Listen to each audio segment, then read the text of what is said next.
Penguin से मुलाकात।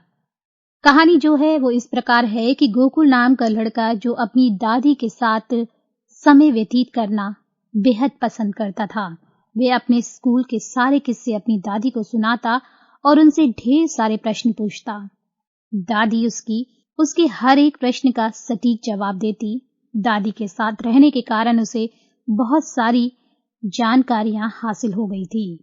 रविवार का दिन था और अखबार में पेंगुइन के बारे में एक लेख छिपा था। उसकी फोटो देखकर गोकुल बोला, दादी माँ, क्या आपने कभी पेंगुइन देखा है? मैंने सामने से तो नहीं देखा, लेकिन किताबों में उनकी फोटो और टीवी पर उनकी फिल्में देखी हैं। वह एक ऐसा पक्षी है जो उड़ नहीं सकता। गोकुल ने अपनी दादी से पूछा, ऐसा क्यों है दादी माँ? उसकी दादी ने जवाब दिया कि उनके पंख जो हैं अन्य पक्षियों जैसे नहीं होते, लेकिन इनकी मदद से वे पानी में आराम से तैरते हैं।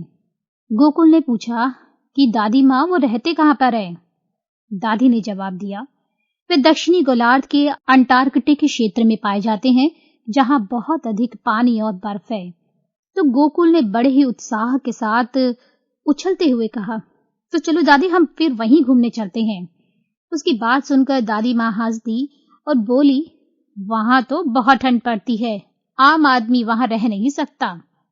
लेकिन फिर भी मैं तुम्हारे पापा से बात करूंगी, वे खुद एक साइंटिस्ट है, उन्हें भी वहां जाकर अच्छा लगेगा। अगर वे तैयार हो गए तो हम सब सर्दियों में वहीं जाने वाले हैं।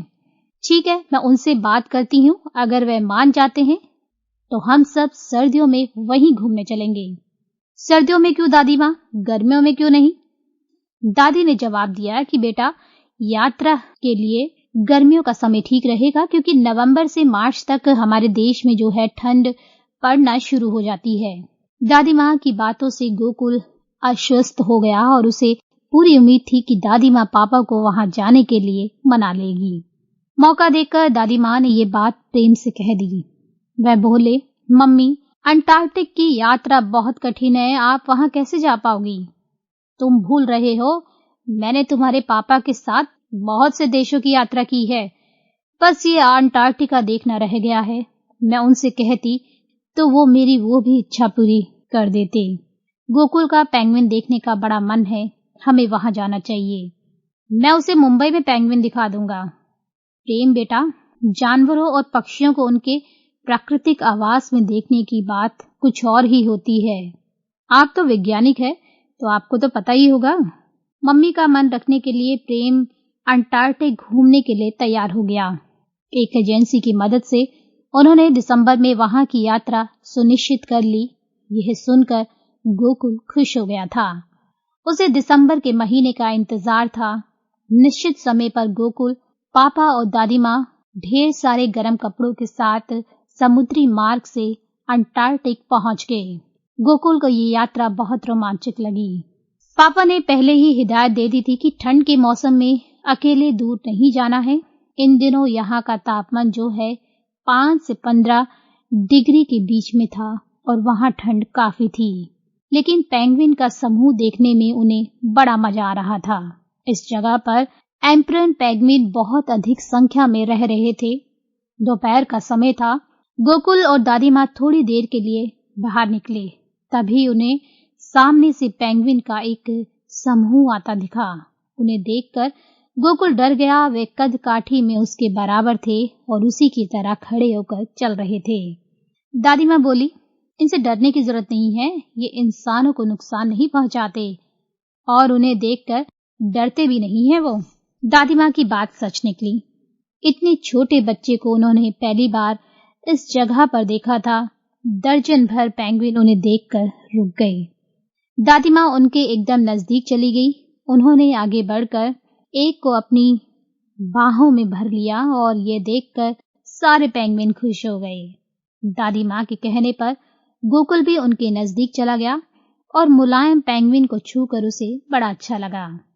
दादी माँ, मेरे पास इन्हें खिलाने के लिए कुछ भी नहीं है। दादी माँ उससे बोली, बेटा, ये समुद्री जीव ही खाते हैं। इन्हें बिस्कुट और अन्य चीजों का स्वाद जो हम खाते हैं उसका तो पता भी नहीं है। थोड़ी देर उनके साथ रहकर गोकुल को अच्छा लगा। वह उनके साथ और समय बिताना चाहता था, लेकिन पापा की हिदायत की वजह से दोनों वापस लौट आए। उनके जाते ही नीनू पेंगुइन बोला, इंसान के बच्चे कितने प्यारे होते हैं। आज पहली बार मैं इतने छोटे बच्चों को यहाँ देख रहा हूँ। सच में इसके साहस को मानना पड़ेगा। सबके बच्चे प्यारे होते हैं, मेरा मन उसके साथ घूमने को कर रहा था। चीकी पेंगुइन बोला, क्या पता कल फिर से उनसे मुलाकात हो जाए। वो लोग कुछ देर पानी से बाहर रहकर वापस समुद्र में चले गए थे। गोकुल उनके साथ मुलाकात करके बेहद खुश था। वह दादी माँ से बोला, दादी माँ, पेंगुइन कितने मिलनसार होते हैं। उनसे मिलकर लगा जैसे कि हम उन्हें कब से जानते हैं। हाँ, वो मासूम और प्यारे पक्षी हैं। वे इंसानों को देखकर खुश होते हैं और उनके नजदीक चले जाते हैं, दादी ने मुस्कुराते हुए कहा। गोकुल ने दादी माँ से पूछा, दादी माँ, ये जो पेंगुइन है ये झुंड में क्यों रहते हैं? दादी माँ ने जवाब दिया कि बेटा, ठंडी जगह पर शरीर का तापमान बनाए रखने के लिए ये झुंड में एक दूसरे से सटकर रहते हैं। इसी से इनके शरीर में गर्मी बनी रहती है। जाड़े के मौसम में तो यहाँ चारों ओर बर्फ रहती है। इनके लिए जीवित रहना तो मुश्किल हो जाता होगा दादी माँ। दादी माँ ने जवाब दिया कि हम ऐसी जगह लंबे समय तक नहीं रह सकते, लेकिन प्रकृति ने इन्हें ऐसी जगह पर रहने के लिए बनाया है। ये यहाँ आराम से रहते हैं। इन जगहों पर इंसानों की आवाजाही बहुत कम है, जिसकी वजह से ये निश्चिंत होकर इधर उधर घूमते फिरते हैं, दादी माँ ने गोकुल को समझाया। गोकुल ने फिर अपनी दादी माँ से प्रश्न किया, ये ठंड का सामना करने के लिए तैयार रहते हैं? दादी माँ, इन्हें देखकर तो लगता है कि इन्हें ऊनी कपड़े पहनने चाहिए, गोकुल ने हंसते हुए कहा। दादी ने कहा, लेकिन तुम्हें पता है कि पेंगुइन की बढ़ती जनसंख्या जलवायु परिवर्तन का कारण बन रही है। दादी माँ बोली तो गोकुल ने हंसना बंद किया और गंभीरता से सुनने लगा। लेकिन इतनी ठंडी जगह पर रहकर जलवायु पर प्रभाव कैसे डाल सकते हैं ये दादी माँ? वैज्ञानिक बताते हैं कि पेंगुइन जो है समुद्री जीव खाते हैं। उनमें नाइट्रोजन की मात्रा अधिक होती है।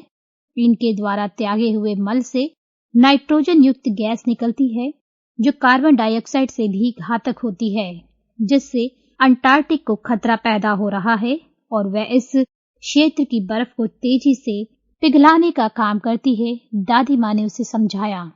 इन गैसों के बारे में गोकुल को स्कूल में पता चला था। उसने सर हिलाया, लेकिन वह कुछ और ही सोच रहा था। वह अचानक घबराते हुए बोला, दादी माँ, अगर ऐसा हुआ तो यहाँ की बर्फ पिघलने लगेगी और हम पेंगुइन नहीं देख पाएंगे। मैं उनके बच्चों से मिलना चाहता हूँ।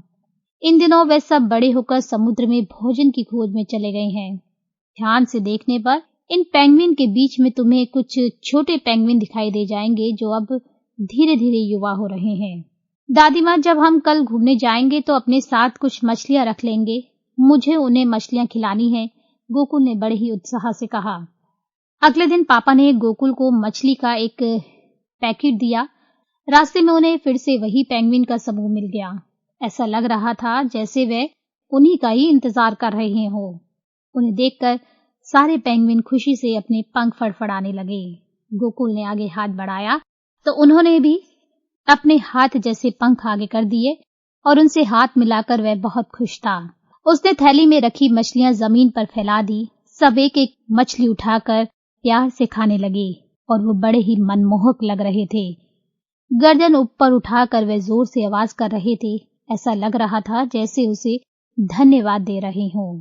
तुमसे मिलकर बहुत अच्छा लगा, गोकुल प्रसन्न होकर बोला तो उन्होंने सिर हिलाकर उसका स्वागत किया। गोकुल 4 दिन तक पेंगुइन से मिलता रहा और हर दिन उनके लिए मछलियां लाता रहा। वे उसका रास्ते में इंतजार भी करते थे। एक दिन उसने उनके साथ बर्फीली रेस भी लगाई। वे पेट के बल फिसलकर आगे बढ़ रहे थे। वे उसके साथ बहुत खुश थे। 1 हफ्ता बीत चुका था और उन्हें वापस जाना था। आखिरी बार उसने मिलकर बोला कि दोस्तों, अब मुझे वापस जाना है। पता नहीं कब तुमसे मुलाकात होगी या नहीं भी होगी, लेकिन तुमसे मिलकर मुझे बहुत अच्छा लगा।